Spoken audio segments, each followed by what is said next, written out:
Sebenarnya sidang Sakatatal itu sangat memprihatinkan sekali ya. Karena di samping saat Sakatatal sendiri telah mengkonfirmasi keterangan dari 6 pemohon PK yang dulu terpidana itu. Mengkonfirmasi bahwa benar mereka itu disiksa, ya kan, dikasih palsen kepada anak kita. Nah, itu kejadian memang 2016. Jadi bagi saya pikir ya itu menjadi koreksi lah buat pihak penyidik, ya, koreksi jangan sampai terjadi hal-hal seperti itu, ya. Dan seperti saya katakan bahwa dengan adanya bukti-bukti adanya penyiksaan, tidaklah bisa dipertahankan berita acara itu yang ditandatangani oleh mereka itu sebagai berita acara yang sebenarnya, karena menurut hukum pun bahwa keterangan-keterangan yang dijadikan keterangan itu adalah keterangan yang disampaikan bukan sidang pengadilan.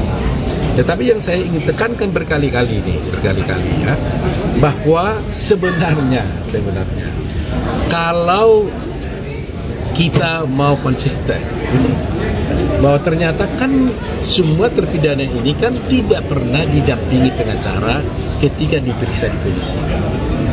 Menurut hukum, seseorang yang diperiksa di penyidikan di polisi, ya, tanpa ditawarkan pengacara, tanpa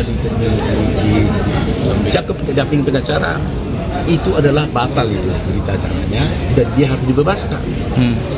Apalagi terhadap tersangka yang diancam hukuman 5 tahun atau lebih atau 15 tahun, maka berita acara itu harus batal dan dia harus dibebaskan, ya. Karena dulu ceritanya itu kan begini, di Amerika ada namanya Miranda Rules. Miranda Rules itu adalah seorang bernama Miranda berperkara dengan negara Arizona. Dia merasa ditangkap, tapi dia ditangkap dan diadili, padahal ketika itu dia tidak ditawarkan bahwa dia punya hak untuk didampingi pengacara.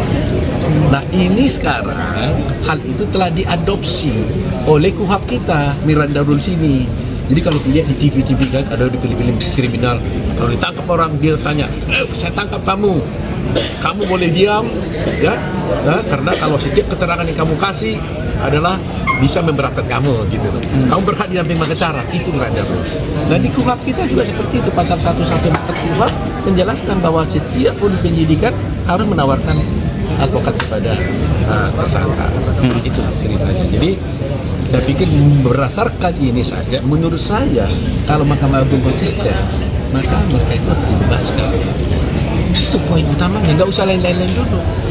Dengan dari situ saja dibebaskan. Dan putusan Mahkamah Agung juga menyatakan seperti itu. Setiap orang yang diperiksa oleh polisi tanpa dia dampingi pengacara, ya, meskipun umpamanya gini, polisi dia tidak diperiksa, tidak didampingi pengacara, tapi di pengadilan didampingi, tetap aja dia harus batal.